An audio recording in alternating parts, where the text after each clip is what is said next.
विद्यार्थी मित्रों, इस लेक्चर में हम छोटे प्रश्न, जैसा कि हमने इसके पहले वीडियो में थियरी की चर्चा हमने किया, और इस वीडियो में हम संक्षिप्त प्रश्न किस तरह से पूछे जाते हैं तो उनके बारे में देखते हैं। सबसे पहले देखिए, आपके स्वाध्याय में प्रश्न नंबर 4 है। सचिन मार्बल लिमिटेड 100 के ऐसे 12,000 डिबेंचर आम जनता के लिए निर्गमित किए। डिबेंचर पर वार्षिक 10% से ब्याज देना है। यानी ये डिबेंचर कितने प्रतिशत का है? 10% का डिबेंचर है। प्रति डिबेंचर रकम निम्न अनुसार मंगाई गई। आवेदन के समय 30, आवंटन के समय 45 और अंतिम मांग के समय 25। तो जिस तरह से आपने शेयर पूंजी के व्यवहार में एंट्री करते थे तो उसके अंदर शेयर आवेदन, शेयर आवंटन, शेयर अंतिम मांग, ऐसे ही आपको यहाँ भी करना है। खाली जहाँ शेयर था वहाँ क्या लिखना है? आपको डिबेंचर लिखना है बस, और बाकी सब एंट्री, सब प्रोसीजर उसी तरह से है। आगे, कंपनी को 15,000 डिबेंचर के लिए आवेदन मिला। अब कंपनी ने मंगाया कितना है? 12,000, और कंपनी को आवेदन कितना मिले? 15,000 का, यानी इसको 3,000 वापस करना पड़ेगा। फिर दिया है कि 12,000 डिबेंचर स्वीकृत करके अतिरिक्त डिबेंचर आवेदन पत्र अस्वीकृत करके आवेदकों की रकम वापस की। डिबेंचर पर मंगाई गई आवंटन और मांग की रकम संपूर्णतः मिल गई। तो कंपनी की बही में आवश्यक प्रविष्टि लिखिए।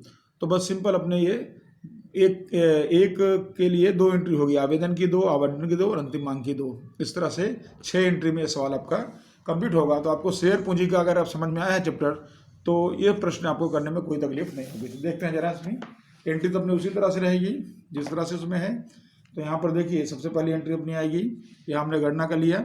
आवेदन के समय 15,000 डिबेंचर है, 30 रुपये का भाव का, और 4,50,000 उसमें से अस्वीकृत कर देना है 3,000 डिबेंचर। तो 3,000 डिबेंचर 30 के भाव से अस्वीकृत करेंगे तो 9,000 अस्वीकृत हो जाएगा, और आवंटन बचेगा 12,000 डिबेंचर 45 के भाव का, यानी 5,40,000, और अंतिम मांग 12,000 25 के भाव का, यानी कितना? 3 लाख। तो अब इसकी गणना हम कर लेते हैं इसके अंदर।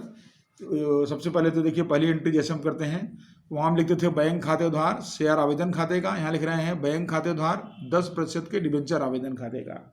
ये डिबेंचर 10% का है, इसलिए इसको हम यहाँ शो कर सकते हैं। तो कितनी अमाउंट होगी इसकी? 4,50,000।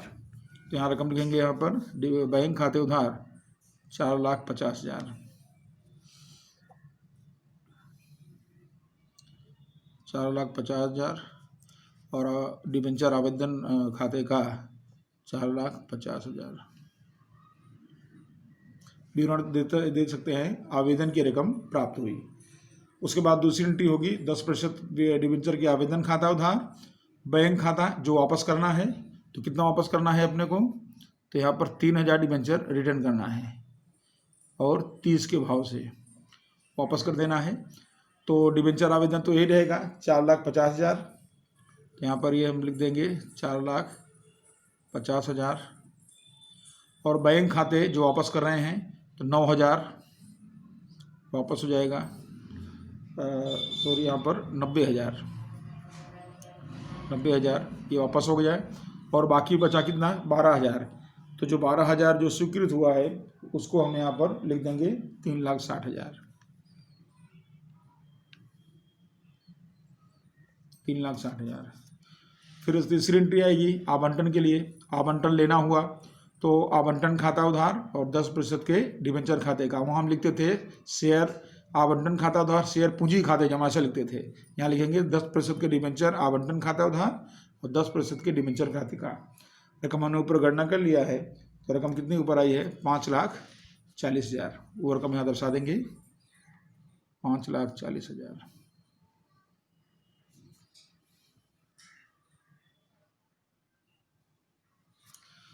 फिर आवंटन प्राप्त होगा तो बैंक खाते उधार डिबेंचर आवंटन खाते का, यहाँ पूरी रकम प्राप्त हुई है तो पूरी रकम बताएंगे 5,40,000।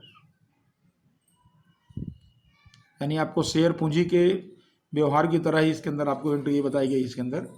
फिर उसके बाद अंतिम मांग की लेना होगी, तो फिर डिबेंचर अंतिम मांग खाते उधार और डिबेंचर खाते का ऊपर हमने गणना किया 3 लाख रुपया, तो वो रकम यहाँ दर्शा देंगे 3 लाख रुपया लेना हुआ, 3 लाख। और अंत में वो रकम प्राप्त हो जाएगी तो बैंक खाते उधार 10% के डिबेंचर का अंतिम मांग खाते का पूरी रकम मिल गई, यानी कितनी मिल जाएगी? 3 लाख मिल जाएगी। तो ये आपका सवाल यहाँ कंप्लीट होता है। आपको परीक्षा में ऐसा पूछ सकता है कि अंतिम मांग की प्रविष्टि करिए, तो खाली आपको ये 5 और 6 2 एंट्री करना है खाली, या आवंटन की एंट्री करिए तो खाली आप तीसरी और चौथी एंट्री करना है, या बोले आवेदन की एंट्री करिए तो पहली और दूसरी एंट्री, ऐसा भी पूछा जा सकता है। तो आप जो भी पूछा जाए तो आप उसके आधार पर एंट्री कर सकते हैं इसके अंदर। अब आता है इसके बाद अगला प्रश्न है प्रश्न नंबर 5। गर्वी कॉटन लिमिटेड 500 के ऐसे, यहाँ पर देखिए एक डिबेंचर 500 का है, तो 500 के ऐसे 6000 डिबेंचर 10% के 6000 डिबेंचर 40% प्रीमियम से निर्गमित किए, जिस पर डिबेंचर के अनुसार रकम भरनी थी इस तरह से। आवेदन 200 रुपया है, आवंटन 300 रुपया प्रीमियम सहित है, और अंतिम मांग कितना रुपया है 200 रुपया है। यहाँ प्रीमियम कितना है तो यहाँ दिया आपको 40%, तो प्रीमियम कितना होगा, तो ये 500 है तो 500 का 40%, तो 500 का 40% कितना हो जाएगा 200, तो इसका मतलब कि इसमें प्रीमियम कितना समाया होगा 200 समाया होगा। तो फिर आवंटन कितने का होगा, आवंटन होगा 100 का, ठीक है। तो 100 रुपये आवंटन 200 रुपया प्रीमियम, इस तरह गिनना है आपको, और अंतिम मांग कितना है 200। अब कंपनी ने मंगाया डिबेंचर कितना 6000, कंपनी को मिला कितना 9000 का आवेदन मिला, तो अतिरिक्त कितना बचेगा इसमें, अतिरिक्त बचेगा इसके अंदर 3000, तो उसको कंपनी जो है अस्वीकार करके वापस कर देती है। आवंटन और मांग के समय मंगाई संपूर्ण रकम मिल गई, प्रविष्टि लिखिए। तो अब इसके अंदर भी हम अगला सवाल करेंगे। तो देखिए यहाँ पर आवेदन देखिए 9000 शेयर पर 200 के हिसाब से कितना मिलेगा 18 लाख मिलेगा, उसमें से 3000 अस्वीकार कर देना है जो ज़्यादा मिला है, तो फिर हमको वापस करना है इसमें से 6 लाख, और इस तरह से 12 लाख के बचेगा। फिर उसके बाद आवंटन के समय 6000 मांगेंगे, 100 के हिसाब से मांगेंगे तो 6 लाख मिलेगा, उसमें प्रीमियम 200 रुपया है जैसा मैंने आपको बताया, तो 6000 पे 200 रुपया प्रीमियम बताना है 12 लाख, तो आवंटन हो गया 18 लाख का, और अंतिम मांग 6200 रुपये का है, तो कुल हुआ 12 लाख। अब प्रविष्टि देख लेते हैं। बैंक खाता उधार डिबेंचर आवेदन खाते का, तो इसमें तो अपने पूरी रकम बताएंगे, कितनी रकम यहाँ पर आई है 18 लाख, तो बैंक खाते उधार 18 लाख और डिबेंचर आवेदन खाते का 18 लाख। फिर आता है डिबेंचर आवेदन खाता उधार, वही 18 लाख रहेगा 18 लाख, और डिबेंचर खाते का और बैंक खाते का। बैंक खाता यानी जो वापस करना है, तो वापस कितना करना है, जो स्वीकार करना है कितना रुपया है वो 6 लाख, तो 6 लाख वापस कर देंगे, तो हम लिख सकते हैं बैंक खाते का 6 लाख, यहाँ पर इसको वापस कर दिए। अब बाकी कितना बचा 12 लाख, तो जो 12 लाख बचा वो क्या हुआ, वो डिबेंचर खाते ले जाएंगे 12 लाख 12 लाख। इस तरह से आपका ये इसमें कंप्लीट हो गया। फिर आता है तीसरी एंट्री, आवंटन की रकम लेना होगी तब, तो डिबेंचर आवंटन खाते उधार, यहाँ प्रीमियम भी है, तो डिबेंचर आवंटन खाते उधार डिबेंचर खाते का और प्रतिभूति प्रीमियम खाते का या डिबेंचर खाते का। यहाँ देखिए आवंटन है 100 रुपये के हिसाब से 6 लाख और प्रीमियम है 12 लाख, तो अब इसकी एंट्री करेंगे कुल मिला के 18 लाख, तो यहाँ पर डिबेंचर आवंटन खाते उधार 18 लाख हो जाएगा,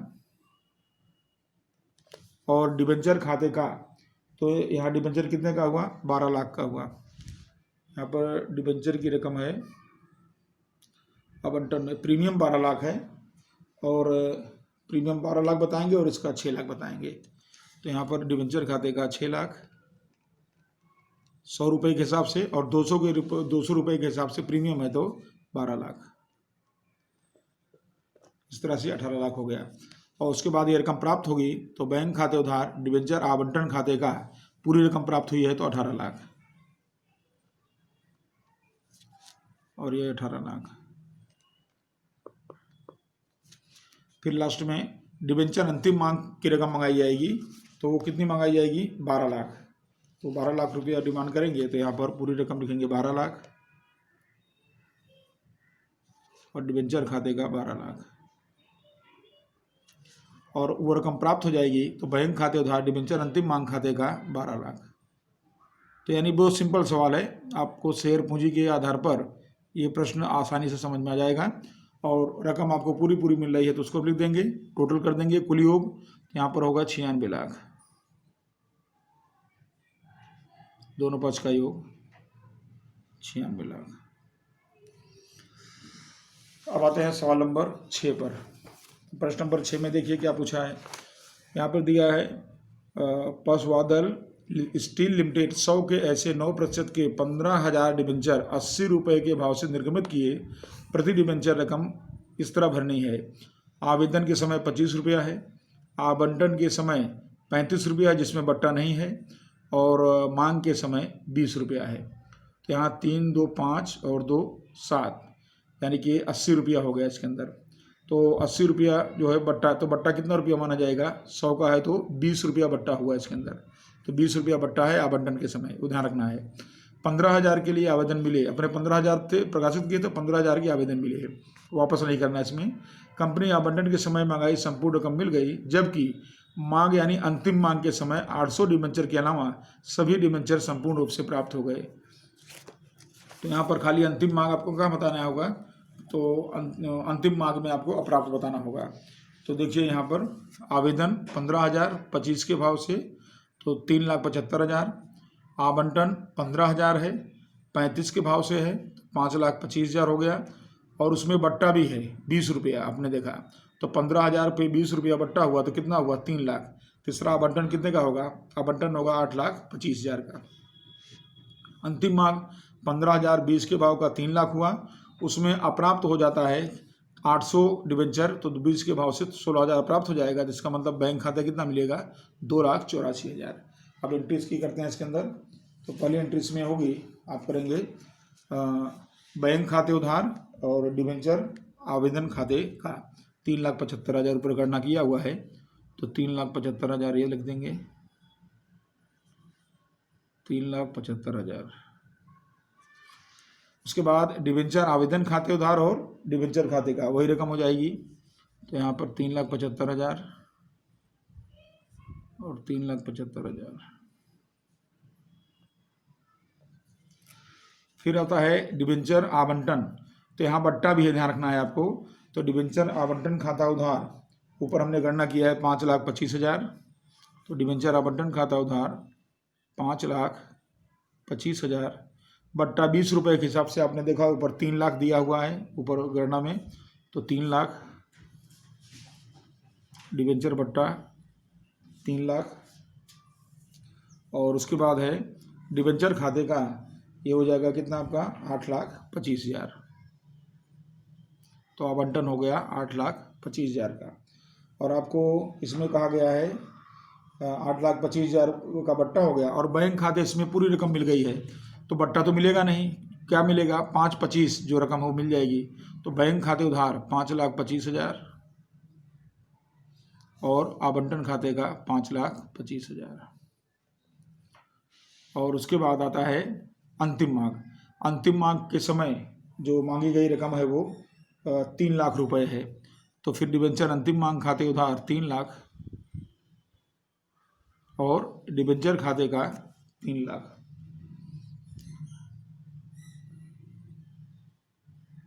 और उसके बाद यहाँ पर अप्राप्त भी है, तो बैंक खाते उधार यहाँ पर आपको 800 डिबेंचर यानी 16,000 नहीं मिलेगा। तो अप्राप्त में कितना आप लिख देंगे? पहले से लिखना हो तो 16,000 नहीं मिलेगा। और हमको चाहिए कितना? 3 लाख चाहिए कुल। तो यहाँ 3 लाख लिख देते हैं।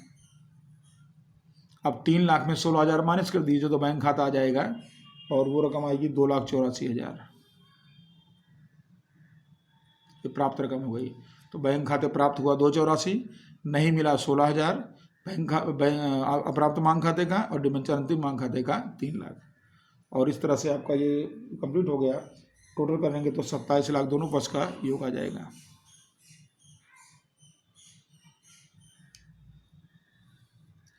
और आपका ये भी प्रश्न कंप्लीट हुआ। 3 एंट्री है तो 3 एंट्री इसमें हमने दर्शा दिया है। अब इसके बाद आगे बढ़ते हैं। प्रश्न नंबर 6, छठे के बाद है प्रश्न नंबर 7। अंकलेश्वर डायनेमिक लिमिटेड 100 के एक ऐसे 12% के 30,000 डिबेंचर निर्गमित किए, जिस पर प्रति डिबेंचर निम्नलिखित रकम भरनी है। आवेदन भरना है 35, आवंटन का 40 और प्रथम और अंतिम मांग का 25। सभी डिबेंचर के लिए आवेदन मिल गए। 1,000 डिबेंचर धारण करने वाली पलक। अब देखिए यहाँ पर कोई पलक है डिबेंचर होल्डर, उसके पास 1,000 डिबेंचर है। उसने आवंटन के समय डिबेंचर की पूरी रकम चुका दी। तो आवंटन कितना है? 40 रुपया है। तो आवंटन के समय उसने पूरी रकम चुकाई थी, यानी प्रथम और अंतिम मांग भी चुका दिया है, यानी ये 25 रुपया उसने कब चुका दिया, आवंटन के समय चुका दिया है। तो ध्यान रखना है कि आवंटन में अग्रिम प्राप्त कितना आएगा, 25 आएगा, वो ध्यान रखना है आपको। फिर आता है आगे, जबकि 400 के डिबेंचर धारण करने वाले आकाश आवंटन और मांग की रकम नहीं चुका सका, यानी कि आवंटन में कितना बाकी रहेगा, 400 अप्राप्त रहेगा, और प्रथम और अंतिम मांग में भी कितना अप्राप्त रहेगा, 400। दोनों किस्तों में 400 अप्राप्त भी रहेगा, वो भी ध्यान रखना है। और उसके बाद जो है बाकी समय से सब रकम मिल गई तो आपको अवश्य प्रविष्टि करना है। पहले गणना देख लीजिए इसकी। तो गणना देखिए, आवेदन 30,000 और 30,000 का 35 के हिसाब से कितना मिलना चाहिए, 10,50,000, ठीक है। उसके बाद है आवंटन की रकम, यानी आवेदन के समय। अब इसमें आवंटन के समय कितनी रकम ले जानी वो बताना है आपको इसके अंदर। तो यहाँ पर देखिए आवंटन है 30,000, 40 के भाव का है, 12 लाख हुआ। उसमें पलक जो है वो अंतिम मांग, प्रथम और अंतिम मांग पहले चुका देती है, यानी 25 रुपया उसको आवंटन में दे देती है।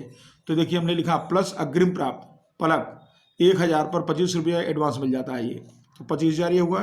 तो आवंटन कितना हो गया, 12,25,000 हो गया, ठीक है। अब उसी में एक आकाश नाम का डिवेंचर होल्डर है, वो 400 डिवेंचर उसके पास है, वो आवंटन नहीं भर पाता है, यानी ये आवंटन का 40 रुपया उसका बाकी रहता है। तो अप्राप्त माइनस अप्राप्त 40 रुपया, तो कितना हो गया, 16,000। तो इस तरह से आवंटन की रकम कितनी मिलेगी, 12,09,000 मिलेगा। मिलना चाहिए 12 लाख, एडवांस मिला 25,000 और नहीं मिला 16,000, कुल मिला कितना मिला, 12,09,000 मिलेगा, ठीक है। अब प्रथम और अंतिम मांग समझ लीजिए। प्रथम और अंतिम मांग कितना है, 30,000 डिवेंचर है, 25 के भाव का है, तो कितना मिलना चाहिए, 7,50,000। लेकिन उसमें जो पलक है, उसने जिसके पास की 1000 डिवेंचर है, उसने अपनी अमाउंट कहाँ चुका दी है, आवंटन में चुका दी है। तो अब दूसरी बार पेमेंट नहीं करने वाली है, तो माइनस अग्रिम प्राप्त, क्योंकि उसने चुका दिया है पहले से ही, तो ये रकम मिलेगी नहीं। तो यानी कितना नहीं मिलेगी, 25,000 यहाँ नहीं मिलेगा, तो माइनस कर देंगे। और एक आकाश डिवेंचर होल्डर है, वो 400 डिवेंचर उसके पास है, वो 25 रुपये के हिसाब से नहीं चुका पाएगा, तो अप्राप्त कितना हो गया, 10,000। तो इस तरह हुआ कितना, 7,15,000 इसमें प्राप्त होगा। तो देखिए प्रथम और अंतिम मांग में कितना चाहिए था, 7,50,000, उसमें पलक पहले भर चुकी है, तो अब उसको पेमेंट नहीं आएगा, 25,000 ये नहीं आएगा। और आकाश के पास से अप्राप्त है 10,000, वो नहीं मिलेगा, तो कितना मिलेगा, कुल मिला के 7,15,000। ये गणना आपको, सिंपल गणना आपको समझ लेना है, और फिर आप एंट्री करेंगे तो आपको तुरंत समझ में आ जाएगा। देखते हैं, पहली एंट्री होगी बैंक खाते उधार डिबेंचर आवेदन खाते का, ऊपर गणना किया है 10,50,000,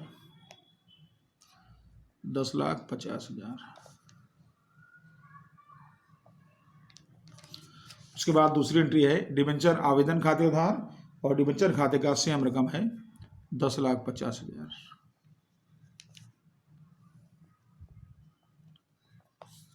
फिर आता है डिबेंचर आवंटन खाते उधार, आवंटन की रकम लेनी होगी, कितना लेना है, ऊपर हमने गणना की है 12 लाख, तो अपनी डिमांड है 12 लाख की, 12 लाख की। अब जब मिलेगा तो उस समय बैंक खाते जो रकम मिलेगी वो बताना है आपको। तो बैंक खाते ऊपर हमने गणना किया, देखिए 12,09,000 मिलेगा, ठीक है। तो यहाँ हमने बैंक खाता उधार करेंगे 12,09,000, ये रकम मिलेगी।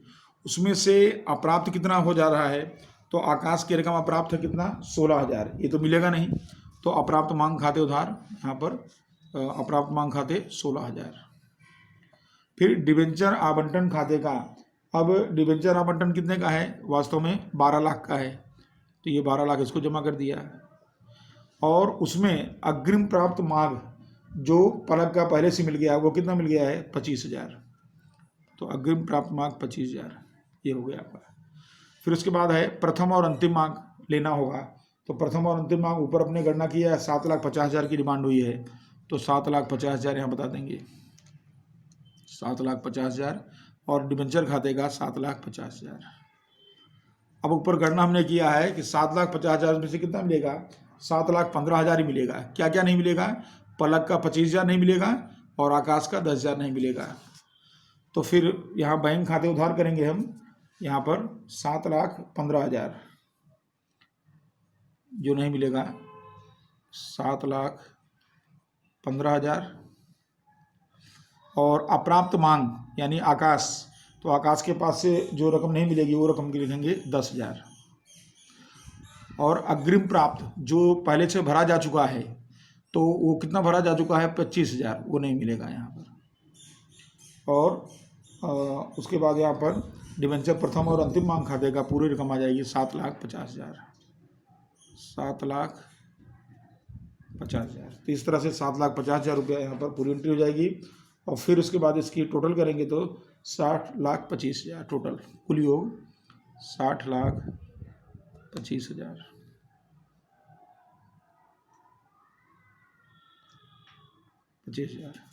इस तरह से आपका ये प्रश्न कंप्लीट होगा। गणना आपको खास ध्यान रखना है। और उसके बाद अब आते हैं अगले प्रश्न पर। प्रश्न नंबर आज के बाद आता है 8वां नंबर। 8वें नंबर प्रश्न में आप देखेंगे तो यहाँ पर चार्मी फैशन लिमिटेड ने प्रति डिबेंचर 200 की मूल्य कीमत यहाँ है 10% के 1,20,000 10% प्रीमियम से निर्गमित किए। रकम इस तरह से मंगाई है कि आवेदन के समय 100 प्रीमियम सहित, यहाँ पर प्रीमियम सहित रकम मंगाई गई है और बाकी रकम आवंटन के समय मंगाई गई है। ठीक है, तो आपको यहाँ देखना है कि 200 की मूल कीमत का जो है डिबेंचर है और 10% प्रीमियम से मंगाया गया है।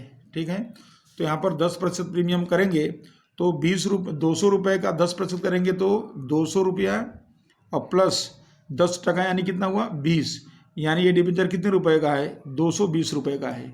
आपको ये समझना है। अब 220 रुपये का डिबेंचर है, उसमें से आवेदन के समय कितना मंगाया गया 100, जिसमें प्रीमियम भी है। ठीक है, तो क्या है ये, इसमें 80 रुपया जो है प्रथम मांग का है यानी आवेदन का है सॉरी, और 20 रुपया प्रीमियम का है, ये पहले मंगाया जा चुका है। इस तरह 100 रुपया मंगाया गया इसके अंदर, ऐसा मानेंगे आप। और बाकी रकम आवंटन के समय, तो आवंटन में कितना मंगाएंगे, तो आवंटन में ये 220 है, उसमें से 100 मंगा लिया गया, तो आवंटन में कितना मंगाया जाएगा, तो आवंटन मंगाया जाएगा 120 रुपया बाकी का, यानी 100 रुपया ये हो गया आवेदन का और ये 120 रुपया हो गया आवंटन का। यहाँ पर आप बता सकते हैं ये आवेदन है और ये आवंटन है, आवंटन है। तो आवंटन 120 का हो जाएगा क्योंकि 220 में 100 हो गया है तो 120 बचा, और अंतिम मांग जो सॉरी आवेदन जो है वो 100 रुपये का, जिसमें 80 रुपया आवेदन और 20 रुपया प्रीमियम भी है। आपको ये ध्यान रखना है। तो अब आगे दिया है कि कंपनी ने 1,20,000 डिबेंचर मंगाए थे, तो कंपनी को 1,50,000 का डिबेंचर का आवेदन मिला और कंपनी ने प्रमाण सर वितरण यहाँ देखो दिया है। जैसे अपने शेयर पूंजी में था प्रमाण सर वितरण, यानी जो रकम बढ़े उसको कहाँ ले जाना है, आपको आवंटन खाते ले जाना है। तो कंपनी ने प्रमाण सर वितरण के द्वारा 1,20,000 को स्वीकार कर लिया, क्योंकि उसने 1,20,000 मांगा था, वो स्वीकार कर लिया और बाकी आवंटन खाता चला जाएगा। और आवेदन की अतिरिक्त रकम आवंटन खाते ले जाएगी। आवंटन के समय मंगाई रकम संपूर्णतः मिल गई और डिबेंचर निर्गमित करने का कंपनी में होने वाली प्रविष्टि करिए। तो अब देखिए यहाँ पर आवेदन देखिए पहले। यहाँ पर आवेदन होगा 1,50,000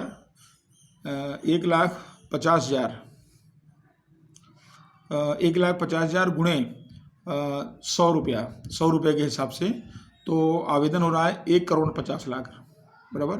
आवेदन की रकम हो गई 1,50,00,000।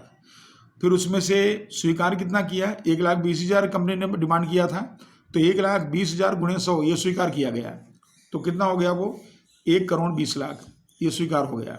तो बाकी जो बचा उसको हम कहाँ ले जाएंगे, आवंटन खाते। तो हमको कुल मिला 1,50,00,000, उसमें से हमको आवेदन में लेना है 1,20,00,000, तो बचा कितना 30,00,000। ये 30,00,000 कहाँ चला जाएगा, आवंटन में चला जाएगा। एक चीज़ आपको ये ध्यान रखना है। दूसरा कि जो 1,20,000 जो हमारे मतलब हमने आवेदन मंगाया है, उसमें 80 रुपया का आवेदन है और 20 रुपया प्रीमियम है, उसको अलग कर लो यहीं से। तो डिबेंचर कितना हुआ 80 रुपया और प्रीमियम कितना हुआ 20 रुपया। तो इस तरह से ये अलग कर लिया। अब आवंटन कितने रुपए का है, जैसे आपको मैंने समझाया 120 रुपये का आवंटन है, तो इसका मतलब कि आवंटन 1,20,000 शेयर पर 120 रुपये के हिसाब से कितना हुआ 1,44,00,000 हुआ।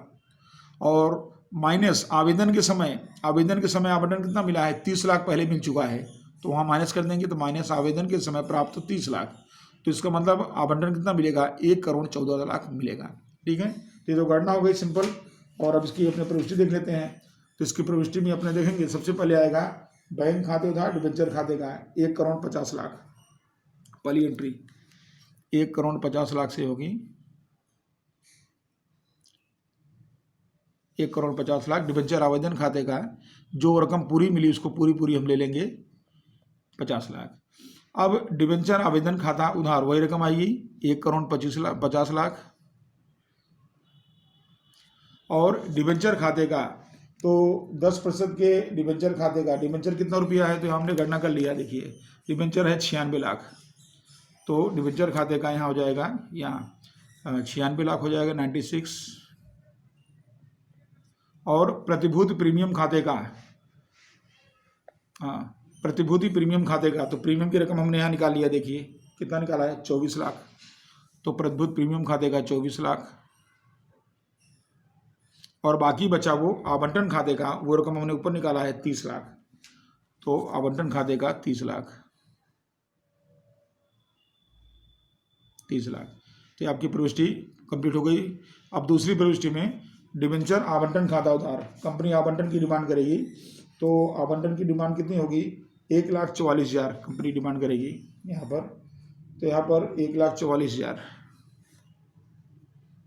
ऊपर गणना दर्शाया हुआ है 1,44,00,000, 1,44,00,000, इधर भी 1,44,00,000 और लास्ट में बैंक खाता तो 30 लाख तो पहले मिल चुका है, ये वाली रकम मिल चुकी है पहले, तो इसको यहाँ माइनस कर देंगे तो कितना बचा 1,14,00,000 ये मिलेगा। तो फिर बैंक खाते उधार 1,14,00,000 और डिबेंचर आवंटन खाते का 1,14,00,000 ये हो गया। और इस तरह से आपकी ये दोनों एंट्री कंप्लीट हो गई इसके अंदर, और टोटल करेंगे तो 5,58,00,000 हो रहा है, 5,58,00,000, 5,58,00,000 इसका कुल योग हो गया। तो इस तरह से आपका ये प्रश्न भी कंप्लीट हो गया। आप गणना देखते जाइएगा तो आपको बहुत आसानी से सवाल समझ में आ जाएगा। अब आते हैं सवाल नंबर 9। नंबर 9 देखिए, पालनपुर के जानकी मार्बल लिमिटेड प्रति डिबेंचर 100 की मूल कीमत के 11% के 50,000 डिबेंचर प्रति डिबेंचर 20 रुपये प्रीमियम से प्रकाशित किए। तो यहाँ 20% प्रीमियम से रुपया 20 के प्रीमियम से प्रकाशित किए। संपूर्ण रकम आवेदन के समय भरनी है। कंपनी को 60,000 डिबेंचर 50,000 मांगा था कंपनी, तो 60,000 डिबेंचर के लिए आवेदन मिले, जिसमें कंपनी ने 10,000 डिबेंचर का आवेदन अस्वीकार कर दिया, क्योंकि ज़्यादा मिला है तो अस्वीकार कर देंगे, और रकम आवेदकों को वापस कर दिया। तो आवेदन पत्र पर डिबेंचर बाकी के स्वीकार किए। तो जानकी मार्बल लिमिटेड में प्रविष्टि लिखी है। अब आपको ध्यान रखना है कि जब कंपनी को आवेदन के समय ही पूरी रकम मिल जाए, आपने थियरी में भी देखा था कि जब कंपनी को आवेदन के समय पूरी रकम मिल जाए तब फिर उसकी प्रविष्टि में थोड़ा चेंज आ जाता है। तो जब हम खाली लिखते हैं ना कि डिबेंचर आवेदन खाता उधार, तब ऐसा नहीं होगा। क्या बैंक खाता उधार डिबेंचर आवेदन खाते लिखते हैं, तब ऐसा लिखेंगे बैंक खाता उधार डिबेंचर आवेदन और आवंटन खाते का, तब आपकी प्रविष्टि चेंज हो जाती है। आपने थियरी में देखा, तो वही चीज़ यहाँ पर थोड़ा चेंज होगा इसमें। देखिए जरा, सबसे पहले तो इसमें प्रश्न नंबर 9 में पहली एंट्री करेंगे बैंक खाता उधार डिबेंचर आवेदन और आवंटन खाते का, बराबर। तो ये रकम जब बताएंगे तो पूरी रकम बताएंगे यहाँ पर। तो यहाँ पर अपने शेयर 60,000 है, तो 60,000 है और 120 के भाव का, यानी कि 100 रुपया का वो है। तो यहाँ पर भी लिखना हो तो आपको जानकारी के लिए लिख देते हैं यहाँ पर। तो 60,000 डिबेंचर है, 60,000 गुणे 100 रुपये की मूल कीमत है, 20 रुपया प्रीमियम है, तो कितना हो गया 120 रुपया। तो बैंक खाता उधार 60,000 गुणे 120 करेंगे तो 72 लाख हुआ, यानी 72 लाख रुपया यहाँ आपको कीमत बताना है। और यहाँ भी हो गया 72 लाख। क्या बन गया, बैंक खाते उधार डिबेंचर आवेदन और आवंटन खाते का। ऐसा क्यों लिखा गया है, क्योंकि आवेदन के समय पूरी रकम मिल गई है, इसको दूसरी किस्त में मंगाया नहीं गया है, तो एक ही साथ रकम चुकाई जाए, तब आपको यहाँ पर आवेदन और आवंटन खाता लिखने का है। आप थियरी में देखेंगे तो आपको और भी समझ में आएगा। उसके बाद आता है दूसरी एंट्री। अब दूसरी एंट्री में डिबेंचर आवेदन और आवंटन खाते उधार, तो जो रकम निकाले हैं 72 लाख, वो रकम यहाँ लिख देंगे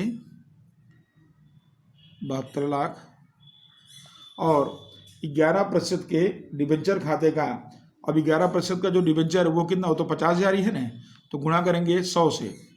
तो ये हो गया अपना 50 लाख। और प्रतिभूति प्रीमियम 20 रुपया प्रीमियम भी है, तो 20 रुपये प्रीमियम यानी 50,000 गुणे 20, यहाँ लिखना होता है आप नोट कर सकते हैं ताकि आपको और सरलता हो जाए। 50,000 गुणे 100 रुपया, 50,000 गुणे 20 रुपया प्रीमियम का, ठीक है।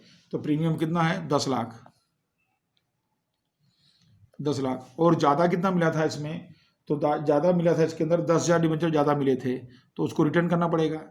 तो 10,000 और गुणे 120 के भाव से जो लिए हो वापस कर देंगे, तो 10,000 गुणे 120 के हिसाब से वापस हो जाएगा। तो कितना वापस होगा 12 लाख, 12 लाख। इस तरह से आपका ये प्रश्न कंप्लीट हो गया। बस सिंपल सवाल है, और आपको मैंने बताया कि 3-3 नंबर के प्रश्न में आपको इस तरह से पूछा जा सकता है छोटे सवाल करके। तो ये हुआ, एक साथ रकम मंगाई जाए तो आपको इस तरह से एंट्री करनी है। अब सवाल नंबर आता है 10वें प्रश्न में आपको देखिए बताया गया है कि दाहोद मंसूरी लिमिटेड ने 100 के एक ऐसे 10% 8,000 डिबेंचर 10% के बट्टा से, अब देखिए यहाँ 10% के बट्टा से 1/4/17 के दिन निर्गमित किए, और डिबेंचर की पर रकम निम्नानुसार भरनी थी। आवेदन में 30 और आवंटन में 35 और बाकी रकम अंतिम मांग में। तो 3 किस्त में बन रही है इसके अंदर, आवेदन, आवंटन और अंतिम मांग के समय भरनी है। फिर आगे कहा गया है कि कंपनी को 10,500 के आवेदन मिले। कंपनी ने मंगाए कितने थे 8,000, और कंपनी को मिले कितने 10,500। तो यहाँ पर कंपनी को ज़्यादा मिले, वो वापस करना है। तो कंपनी ने 8,000 डिबेंचर स्वीकृत किया और अस्वीकृत डिबेंचर रकम आवेदकों को वापस कर दिया। कम डिबेंचर पर मंगाई गई पूरी रकम समय से मिल गई। अब देखिए नया चीज़ क्या दिया है, डिबेंचर निर्गमित करने का खर्च 22,000 हुआ। अभी ध्यान रखना, ये पॉइंट बढ़ रहा है इसके अंदर। डिबेंचर निर्गमित करने का खर्च 22,000 हुआ।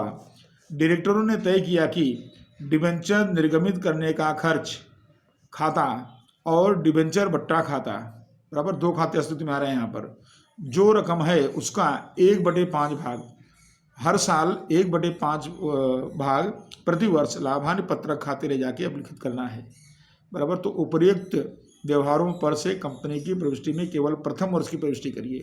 आपको 1 वर्ष का ही करना है, आपको लगातार जो है प्रत्येक वर्ष की एंट्री आपको करना नहीं है। तो 1 वर्ष की प्रविष्टि में आपको क्या क्या करना है, तो डिबेंचर का जो आवेदन की एंट्री आती है, और उसके बाद जो है ये 1/5 भाग प्रतिवर्ष अभिलिखित करना है, तो इनको समावेश करना है। तो देखते जरा कौन कौन सी एंट्री आएगी। तो देखिए सबसे पहले तो अपने एंट्री करेंगे इसमें डिबेंचर का आवेदन का। तो बैंक खाते उधार हो जाएगा, डिबेंचर आवेदन खाते जमा।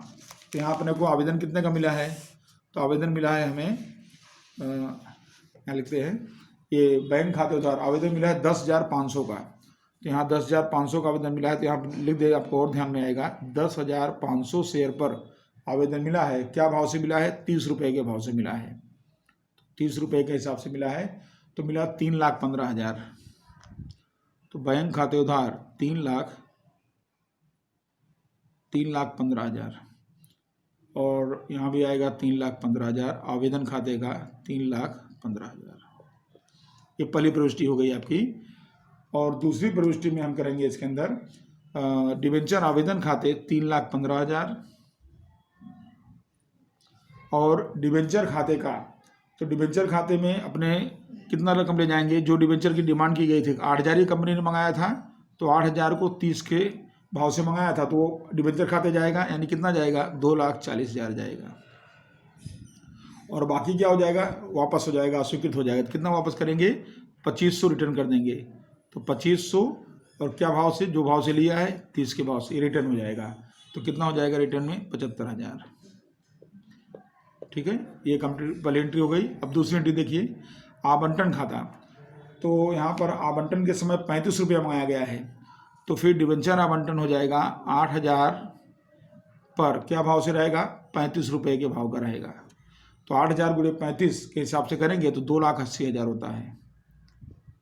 तो डिबेंचर आवंटन खाता उधार 2,80,000 और डिबेंचर बट्टा, अब इसमें बट्टा कितना रुपया है, 10 रुपया बट्टा भी है, टोटल करेंगे उसको तो फिर यहाँ पर 8,000 गुणे 10 रुपया यानी कितना हो गया 80,000। ये 80,000 रुपया जो है ये बट्टा हो गया। और इस तरह से कुल मिला के कितना हो जाएगा, 11% का जो डिबेंचर होगा कितना हो जाएगा, वो वो हो जाएगा 8,045 रुपया बट्टा सहित कितना हो गया 45 रुपया। तो यानी कुल टोटल करेंगे कितना होगा 3,60,000 3,60,000 ये रकम हो गई 3,60,000। ठीक है, अब चौथी एंट्री में आएंगे तो चौथी एंट्री में रकम की प्राप्ति बताएंगे। तो रकम की प्राप्ति कितना हमने डिमांड किया है, कंपनी ने डिमांड कितना किया 2,80,000 का, वो रकम उसको अब मिल जाएगी, बट्टा तो मिलेगा नहीं। तो फिर ये 2,80,000 बैंक खाते उधार प्राप्ति बताएंगे 2,80,000 और डिबेंचर आवंटन खाते का 2,80,000 ये प्राप्ति हो गई। ठीक है, उसके बाद अगली एंट्री चलेंगे अंतिम मांग के लिए।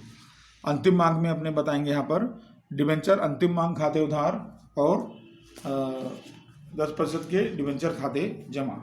तो यहाँ पर अंतिम मांग की रकम, तो अंतिम मांग कितने रुपए से है यहाँ पर, वो है 25 रुपये से। ठीक है, तो यहाँ 25 रुपये से है, तो आप लिख सकते हैं इसके अंदर 8,000 डिबेंचर पर 25 रुपया, तो ये रकम हो गई अपनी 2 लाख। तो कंपनी 2 लाख रुपया अंतिम मांग के लिए डिमांड करेगी। तो उसकी एंट्री अपने को मालूम है, तो अंतिम मांग खाते उधार और 10% के डिबेंचर खाते जमा, और प्राप्ति भी पूरी हो जाती है। तो पूरी वही रकम 2 लाख है, तो 2 लाख मिल जाएगी। तो बैंक खाते उधार 2 लाख और डिबेंचर आवंटन खाते का 2 लाख, यहाँ पर आवंटन खाते का 2 लाख, यहाँ पर थोड़ा मिस्टेक है, अंतिम मांग होना चाहिए, अंतिम मांग। ठीक है ना, डिबेंचर अंतिम मांग खाते का 2 लाख, तो ये रकम प्राप्ति हो गई। तो इस तरह से यहाँ पर आपको ये एंट्री तो आप यहाँ तक तो कर लेंगे आराम से। अब आपके लिए नया क्या है, ये है 7वीं और 8वीं एंट्री है। तो इसके अंदर जो निर्गमित करने का खर्च है वो चीज़ आपको यहाँ दर्शाना है। तो निर्गमित करने का खर्च कितना नहीं निश्चित हुआ है, 22,000 हुआ है।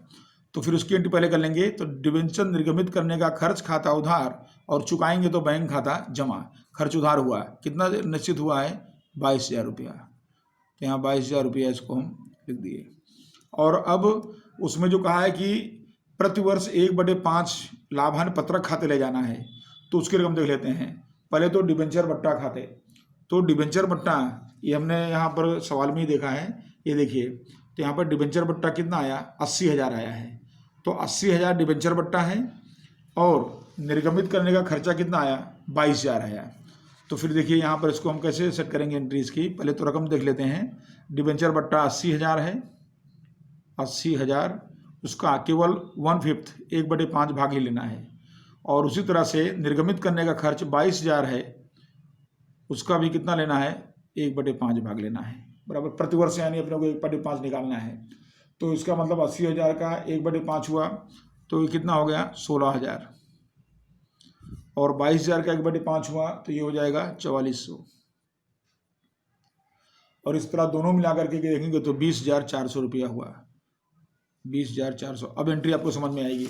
अब देखिए कि डिबेंचर बट्टा और निर्गमित करने का खर्च का 1/5 भाग लाभांश पत्रक खाते ले जाना है। ठीक है, तो लाभांश पत्रक खाता उधार डिबेंचर बट्टा खाते का और डिबेंचर निर्गमित करने का खर्च खाते का 16,000 और 4400, कुल मिला के 20,400 रुपया। तो इस तरह से आपका ये एंट्री कंप्लीट होती है। और उसके बाद यहाँ पर टोटल करेंगे 17,12,400, 17,12,400। क्या आपका ये सवाल कंप्लीट होता है। और इसके अंदर आप देखेंगे तो इसके अंदर आपके लिए ये सारी एंट्री कॉमन है। देखिए आवेदन की 2 एंट्री, आवंटन की 2 एंट्री, अंतिम मांग की 2 एंट्री, यहाँ तक कंप्लीट है। खाली आपने एंट्री 2 एंट्री एक्स्ट्रा किया, कौन सी, एक निर्गमित करने का खर्च की एंट्री आपने किया, और दूसरा निर्गमित करने का खर्च और बट्टा जो अपलिखित करना है उसका 1/5 भाग उसको लाभांश पत्रक खाते ले जाने की आपने एंट्री किया। बाकी सब आपकी एंट्रीज में कॉमन है। और उसके बाद अब एक सवाल और ले लेते हैं इसके अंदर। यह है प्रश्न नंबर 11। आदिनाथ लिमिटेड ने 18 लाख की मशीनरी शिखर लिमिटेड के पास से 10/9/17 यानी 10 सितंबर 17 के दिन खरीदा। 3 लाख रुपया तुरंत चुकाना है। देखिए 18 लाख है, उसमें से 3 लाख रुपया तुरंत भुगतान कर देना है, और बाकी रकम जो बचेगा, यानी कितना बचेगा 15 लाख।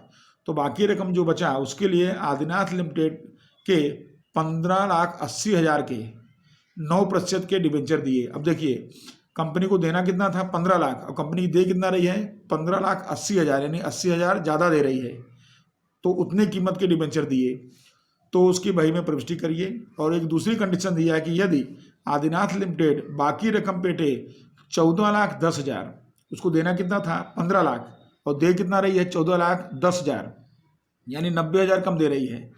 तो अगर कम रकम का डिबेंचर दे रही है तो दो कंडीशन है कि अगर बाकी रकम से अधिक रकम का डिबेंचर दे तब, अथवा बाकी रकम से कम रकम का डिबेंचर दे तब, दोनों कंडीशन में क्या प्रविष्टि होगी ये आपको इसमें बताना है। तो चलिए इसको देख लेते हैं जरा, छोटा सवाल ये भी है, गणनात्मक सवाल है। तो सबसे पहले इसमें अपने इसकी एंट्री करेंगे, मशीनरी खरीदी गई, तो मशीनरी खाता अपने उधार करेंगे। कितने की मशीनरी है इसमें 18 लाख की। तो देखिए मशीनरी खाता उधार हमने क्या कर दिया 18 लाख, पहली एंट्री कर दिया। उसके बाद बैंक खाता कितना पेमेंट कर देना है 3 लाख, तो 3 लाख पेमेंट हो गया। देखिए बैंक खाते का 3 लाख, और बाकी कितना बचा 15 लाख, तो 15 लाख उसको हमको चुकाना है, तो 15 लाख की बाकी बराबर किसको चुकाना है, शिखर मशीनरी लिमिटेड को हमको चुकाना है 15 लाख। ये पहली एंट्री हो गई। अब वही सितंबर 10 को, उसी तारीख को, अब कंपनी ने क्या किया कि 15 लाख के बदले उसको कितने का डिबेंचर दे रही है 15,80,000 का डिबेंचर दे रही है। तो ज़्यादा कीमत का डिबेंचर दे रही है तो कंपनी के लिए नुकसान है, तो कंपनी के लिए क्या हो जाएगा बट्टा। तो देखिए शिखर लिमिटेड खाते उधार कितना इसको देना है वास्तव में 15 लाख, तो 15 लाख हो गया। और कंपनी अधिक दे रही है तो कंपनी के लिए नुकसान है, कितना नुकसान है कंपनी को, इसमें 80,000 का नुकसान है। तो 80,000 रुपया क्या हो गया कंपनी का बट्टा, डिबेंचर बट्टा खाते उधार 80,000, और 9% का डिबेंचर, कुल कितने का डिबेंचर है वो 15,80,000 का डिबेंचर है, 15,80,000 हो गया। उसके बाद यदि कंपनी 14,10,000 का डिबेंचर दे तो ये एंट्री तो वो जैसे वैसी रहेगी, लेकिन ये एंट्री अधिक कीमत से दिया और कम कीमत से दिया, तो लिखा है यदि शेष रकम 14,10,000 का 9% का डिबेंचर दे तब क्या एंट्री होगी। तो फिर क्या हो जाएगा कंपनी को फायदा हो जाएगा, तो कंपनी को कितना बेनिफिट होगा 90,000 का बेनिफिट होगा, तो प्रीमियम हो जाएगा। यहाँ नुकसान था तो 80,000 का नुकसान को बट्टा बता दिए, और यहाँ फायदा हो रहा है तो कंपनी को 90,000 का हम प्रीमियम बता देंगे, बस, और कोई अंतर नहीं है। तो देखिए शिखर मशीनरी लिमिटेड खाते कितना देना उसको 15 लाख, और डिबेंचर कितने का दिया जा रहा है 14,10,000 का, 14,10,000 का। तो बाकी जो बचा वो कंपनी का फायदा है, तो उसको हम क्या बताएंगे प्रतिभूति प्रीमियम खाते का कितना का पता है 90,000 का, तो 90,000 का। तो इस तरह से आपका ये दोनों कंडीशन में अधिक रकम का डिबेंचर दिए तो बट्टा, और कम रकम का डिबेंचर दे तो प्रीमियम। तो इस तरह से आपका, और ऐसे ऐसे छोटे सवाल आपके अब करने हैं, और आप थोड़ा सा ध्यान देंगे तो बिल्कुल आपको अच्छी तरह समझ में भी आएगा, और आपके सवाल में कभी गलती भी नहीं आएगी। तो इस तरह से आज के लेक्चर में हम इतना अभी ले रहे हैं, और बाकी का अगले वीडियो में हम चर्चा करेंगे। धन्यवाद।